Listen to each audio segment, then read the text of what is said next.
बातमीपत्रात आता पाहूयात गल्लीपासून ते दिल्लीपर्यंतच्या ताज्या घडामोडींचा धावता आढावा। दिवा मुंब्रा रेल्वे स्थानकादरम्यान लोकलमधून पडल्यामुळे 6 प्रवाशांचा दुर्दैवी मृत्यू झालाय। या घटनेमुळे लोकलच्या गर्दीचा मुद्दा पुन्हा एकदा ऐरणीवर आलाय। विशेषतः लोकलच्या गर्दीवर काही तोडगा आहे का? मध्य रेल्वेवरील गर्दीचा भार कसा कमी होईल, यासाठी काय करायला हवं, असे विविध प्रश्न या प्रकरणी उपस्थित केले जात आहेत। गर्दीमुळे नाहक जाणारे जीव वाचवण्यासाठी रेल्वेनं एखादा कायमस्वरूपी तोडगा काढावा अशी मागणी या प्रकरणी केली जाते। मध्य रेल्वेवरील प्रवाशांच्या वाढत्या गर्दीवर अद्याप तोडगा निघाला नाही। त्यामुळे गत अनेक वर्षांपासून या मार्गावरून ये-जा करणाऱ्या लाखो प्रवाशांना जीव मुठीत घेऊन प्रवास करावा लागतो। हा प्रवास कोणत्या वेळी त्यांच्या जीवावर बेतेल याची कोणतीही शाश्वती नाही। चाकरमान्यांना लोकलमधील गर्दीत धक्के खात आपलं कार्यस्थळ गाठावं लागतं। या गर्दीनं आतापर्यंत हजारोंचे बळी घेतलेत। निवडणुकीच्या तोंडावर या प्रश्नावर चर्चा घडवून आणली जाते, पण त्यानंतर ही चर्चा थांबते। पण गर्दीचा आलेख मात्र कायमच उंचावत राहतो। गत काही वर्षात कर्जत कसारा भागात प्रचंड लोकवस्ती वाढली आहे। कर्जत कसारा बदलापूर या भागातून मुंबई ठाणे या भागात नोकरी आणि व्यवसायासाठी येणाऱ्या प्रवाशांची संख्या मोठ्या प्रमाणात वाढली आहे। या भागातील बहुतांश घरातील किमान एक व्यक्ती मुंबईच्या दिशेनं दररोज प्रवास करतो। त्यामुळे खोपोली कर्जत कसारा या भागातून सुटणाऱ्या लोकल ट्रेनमध्ये नेहमीच प्रवाशांची तुडुंब गर्दी पाहावयास मिळते। अनेक प्रवाशांना गर्दीमुळे लोकलमध्ये चढताच येत नाही। त्यामुळे त्यांना कार्यस्थळी लेटमार्कचा शिक्का सहन करावा लागतो। त्यामुळे ते जीव धोक्यात घालून आपलं कार्यस्थळ गाठण्याचा प्रयत्न करतात। प्रसंगी रेल्वेला लटकूनही ते पुढे जाण्याचा प्रयत्न करतात। त्यातून आजच्यासारखी घटना घडते। त्यामुळे लोकलच्या गर्दीवर नियंत्रण मिळवण्यासाठी लोकल प्रवासी संघटनांकडून सातत्यानं रेल्वे प्रशासनाच्या पायऱ्या झिजवण्यात येतात। महाराष्ट्रात गेल्या काही दिवसांपासून राजकीय वर्तुळात कमालीचे बदल होण्याची शक्यता वर्तवली जाते। एकीकडे ठाकरे बंधू एकत्र येणार म्हटलं जात आहे, तर दुसरीकडे पवार काका पुतणे एकत्र येणार असल्याच्या चर्चा सुरू आहेत। जे जनतेच्या मनात तेच होईल, आता थेट बातमीच देऊ असं म्हणत उद्धव ठाकरे यांनी सूचक विधान केलं आहे। यावर राष्ट्रवादी शरद पवार गटाचे प्रदेशाध्यक्ष जयंत पाटील यांनी मोठं विधान केलं आहे। माध्यमांशी बोलताना जयंत पाटील यांनी म्हटलं की ठाकरे यांना एकत्रित आणण्याचं काम माध्यमं करत आहेत। राज ठाकरे प्रभावी वक्ते आहेत। जर आघाडीची ताकद वाढत असेल तर त्यांना सामील करण्यात काहीच गैर नाही, असं विधान जयंत पाटील यांनी केलं आहे। जयंत पाटलांच्या या विधानामुळे आता प्रश्न उपस्थित झाला आहे की राज ठाकरे शिवसेना ठाकरे गटासोबत युती करणार की महाविकास आघाडीसोबत जाणार, कारण उद्धव ठाकरेंची शिवसेना ही महाविकास आघाडीतील घटक पक्ष आहे। त्यात राज ठाकरे आणि उद्धव ठाकरे यांची युती व्हावी अशी इच्छा अनेक शिवसैनिक तसेच मनसे सैनिक यांनी व्यक्त करत आहेत। परंतु ही युती केवळ दोघांचीच असणार का? दोघांचीच असल्यास शिवसेना महाविकास आघाडीतून बाहेर पडावी लागेल, अन्यथा राज ठाकरे यांनाच महाविकास आघाडीत जावं लागणार। दोन्ही ठाकरे बंधू काय निर्णय घेतात याकडे आता सर्वांचं लक्ष असणार आहे। जयंत पाटील यांनी दोन्ही राष्ट्रवादी एकत्र येणार असल्याच्या चर्चांवर देखील प्रतिक्रिया दिली आहे। ते म्हणाले, अशा कोणत्याही चर्चा पक्षात सुरू नाहीत, केवळ प्रसारमाध्यमांमधून ही चर्चा पसरवली जाते, असं पाटलांनी म्हटलं आहे। दरम्यान उद्या राष्ट्रवादी काँग्रेसचा वर्धापन दिन आहे। याविषयी विचारलं असता जयंत पाटील म्हणाले, राष्ट्रवादी काँग्रेस शरद पवार गटाचा उद्या पुण्यामध्ये वर्धापन दिन सोहळा पार पडणार आहे। गेल्या वर्षी नगरमध्ये जेव्हा कार्यक्रम झाला त्यावेळी पावसामुळे फार मोठ्या प्रमाणात हाल अपेष्टा सहन कराव्या लागल्या। यंदा हवामान खात्याचा अंदाज पावसाचा नसला तरी कोणतीही रिस्क नको म्हणून पुण्यातील बालगंधर्व रंगमंदिर या सभागृहात कार्यक्रम होणार असल्याची माहिती त्यांनी यावेळी दिली आहे। महाराष्ट्र नवनिर्माण सेनेचे अध्यक्ष राज ठाकरे यांनी सोमवारी घडलेल्या रेल्वे दुर्घटनेसाठी परप्रांतीयांना जबाबदार धरलाय। आपल्याकडे टाउन प्लॅनिंग नावाची गोष्टच नाही, बाहेरून येणारे लोंढे आपल्या शहरांवर आदळतायत। त्यामुळे रेल्वे सेवा कोलमडली आहे। रेल्वेचा आणि ट्रॅफिक व्यवस्थेचा पूर्णतः बोजवारा उडालाय। मेट्रो आणि मोनो रेलमुळे हा प्रश्न सुटणार नाही। सर्वजण निवडणुका, प्रचार आणि इतर गोष्टींमध्येच गुंतलेत, असं ते म्हणाले। राज ठाकरे सोमवारी पुणे दौऱ्यावर होते। तिथे त्यांनी आपल्या पदाधिकाऱ्यांशी संवाद साधला। त्यानंतर पत्रकारांशी बोलताना त्यांनी मुंबई रेल्वे दुर्घटनेवर तीव्र संताप व्यक्त केला। ते म्हणाले, ही रेल्वे चालतेच कशी हेच एक आश्चर्यच आहे। मुंबईतील लोकांनी अनेकदा या प्रकरणी एक वेगळं महामंडळ स्थापन करण्याची मागणी केली आहे, पण त्यावर काहीही होत नाही। ते पुढे म्हणाले, आपल्या सगळ्या शहरांचा विचकार झालाय, कुठेही रस्ते नाहीत, पण रिडेव्हलपमेंटच्या नावाखाली सर्वच उंच इमारती उभ्या राहत आहेत। रस्ते नसल्यामुळे पार्किंगची व्यवस्था नाही, पार्किंगची व्यवस्था नसल्यामुळे ट्रॅफिक अडली जाते।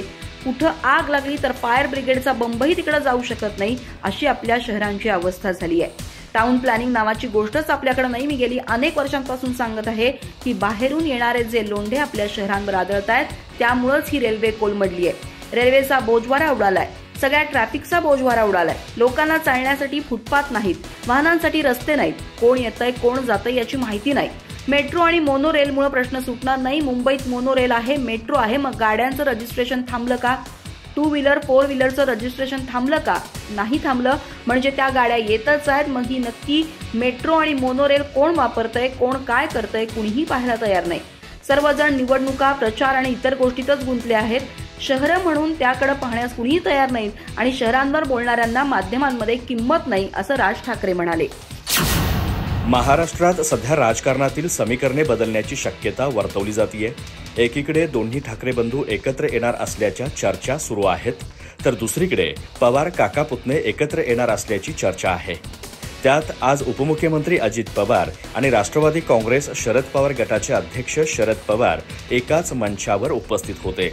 परंतु अजित पवारांनी शरद पवारांच्या शेजारी बसणं टाळलं असल्याचं दिसून आलं. झालं असं की VSIच्या व्यवस्थापनेत स्टेजवर शरद पवारांच्या शेजारी अजित पवारांची बैठक व्यवस्था केली होती. मात्र अजित पवारांनी शरद पवारांच्या शेजारी असलेली त्यांची नेमप्लेट उचलली आणि तिथे सहकार मंत्री बाबासाहेब पाटील यांची नेमप्लेट सरकवली. त्यामुळे शरद पवारांच्या शेजारी अजित पवारांऐवजी बाबासाहेब पाटील बसलेले आणि अजित पवार त्यांच्या डाव्या बाजूला बसले. त्यांच्या या कृतीने सर्वांचंच लक्ष वेधलं. पुण्यातील वसंतदादा शुगर इन्स्टिट्यूट येथील कार्यक्रमाला सहकार मंत्री बाबासाहेब पाटील, कृषी मंत्री माणिकराव कोकाटे, हसन मुश्रीफ देखील उपस्थित होते. राज्यातील साखर कारखाने, सहकारी बँका, साखर उद्योगाशी संबंधित अधिकारी यामध्ये सहभागी झाले होते. सुप्रिया सुळे यांना दोन्ही राष्ट्रवादी एकत्र येणार का असा प्रश्न विचारला असता त्या म्हणाल्या, हा माझा एकट्याचा निर्णय नाही, हा पक्षाचा निर्णय असणार आहे. पवार साहेबांच्या कामाची पद्धत तुम्हाला 6 दशकांपासून म्हणजेच तुमच्या जन्माच्या आधीपासून माहीत आहे की पवार साहेब हे जो काही निर्णय घेतात किंवा जे काही मार्गदर्शन करतात ते लोकशाही पद्धतीनेच करतात. त्यामुळे जो काही निर्णय पक्षाचा असेल तो त्या शेवटच्या कार्यकर्त्याला विश्वासात घेऊनच त्याच्या मनात जे असेल तोच निर्णय पक्ष घेईल. सुप्रिया सुळे यांनी दिलेल्या या उत्तराने आता जो काही निर्णय असेल तो कदाचित उद्या म्हणजेच 10 जून रोजी होणाऱ्या राष्ट्रवादी काँग्रेसच्या वर्धापन दिनाच्या कार्यक्रमात होण्याची शक्यता आहे. मुंबईतील मध्य रेल्वेवरील मुंब्रा स्थानकाजवळ आज सकाळी 9:30 वाजताच्या सुमारास भयंकर रेल्वे दुर्घटना घडली. 2 लोकल गाड्या एकमेकांजवळून जाताना लटकलेले प्रवासी घासले गेले. मुंब्रा रेल्वे स्थानकाजवळ आज सकाळी सुमारे 13 प्रवासी ट्रेनमधून खाली पडले. त्यापैकी 6 जणांचा मृत्यू झाल्याचं वृत्त आहे. या घटनेवर शरद पवार यांनी प्रतिक्रिया दिली आहे. तसंच या अपघातामागचं कारण आणि त्यावरील उपाययोजना देखील त्यांनी सुचवल्या आहेत. या संदर्भात शरद पवार यांनी एका पोस्टच्या माध्यमातून ही अत्यंत दुर्दैवी घटना असल्याचं म्हटलंय. इतकंच नाही तर निष्पाप प्रवाशांना भावपूर्ण श्रद्धांजली अर्पण करत जखमींसाठी प्रार्थना देखील केली आहे. यात त्यांनी लोकल ट्रेन्समधील वाढती गर्दी याचं मुख्य कारण असल्याचं म्हटलंय. तसंच त्यावर रेल्वे प्रशासनाच्या वतीनं करायला हव्यात अशा उपाययोजना देखील सुचवल्या आहेत. शरद पवार यांनी केलेली पोस्ट देखील पहा. मध्य रेल्वेच्या दिवा आणि मुंब्रा स्थानकादरम्यान ट्रेनमधून पडून प्रवाशांचा मृत्यू झाल्याची घटना अत्यंत दुर्दैवी आहे. सर्व निष्पाप प्रवाशांना भावपूर्ण श्रद्धांजली अर्पण करतो. तसंच काही प्रवाशांवर रुग्णालयात उपचार सुरू आहेत. त्यांच्याही प्रकृतीत लवकरात लवकर सुधारणा हो अशी प्रार्थना करतो. मध्य रेल्वेवर दररोज सरासरी 6 ते 7 प्रवाशांचा लोकलमधून पडून मृत्यू होतो. एका आकडेवारीनुसार समोर आलेली ही माहिती अत्यंत चिंताजनक आहे. लोकल ट्रेन्समधील वाढती गर्दी याचं मुख्य कारण असल्याचं सर्वज्ञात आहे. तरीही असे अपघात घडल्यानंतर प्रवाशांवरच त्यांच्या मृत्यूचं खापर फोडून चालणार नाही. केंद्रीय रेल्वे प्रशासनानं या दुर्दैवी घटनेची गांभीर्यानं दखल घ्यायला हवी. मध्य रेल्वेनंही वेळेचं उत्तम नियोजन करून त्यानुसार महत्त्वाच्या मार्गांवर लोकल फेऱ्या वाढवणं गरजेचं आहे. प्रवाशांच्या सुरक्षेसाठी आवश्यक त्या उपाययोजना तातडीनं राबवाव्यात. वारंवार होणाऱ्या अशा अपघातांना आळा घालण्यासाठी लोकल गाड्यांमध्ये स्वयंचलित दरवाजे बसवण्याच्या निर्णयाची विहित वेळेत अंमलबजावणी होणं अपेक्षित आहे. शिवसेना उद्धव बाळासाहेब ठाकरे पक्षाचे खासदार संजय राऊत यांनी सोमवारी निवडणूक आयोग, भाजप आणि मुख्यमंत्री देवेंद्र फडणवीस यांच्यावर कडाडून हल्ला चढवला. निवडणूक आयोग हा पंतप्रधान नरेंद्र मोदी आणि केंद्रीय गृहमंत्री अमित शहा यांच्या पिंजऱ्यातील पोपट झाला आहे. खरा पोपट विटू तरी बोलतो, पण हा पोपट तेवढंही बोलत नाही. सद्यस्थितीत हा पोपट जिवंत आहे की मेला हेही सांगण्याची कुणाची हिंमत होत नाहीये, असं ते म्हणाले. राहुल गांधी यांनी शनिवारी एका संपादकीय लेखाद्वारे महाराष्ट्राच्या विधानसभा निवडणुकीच्या निकालावर संशय व्यक्त केला.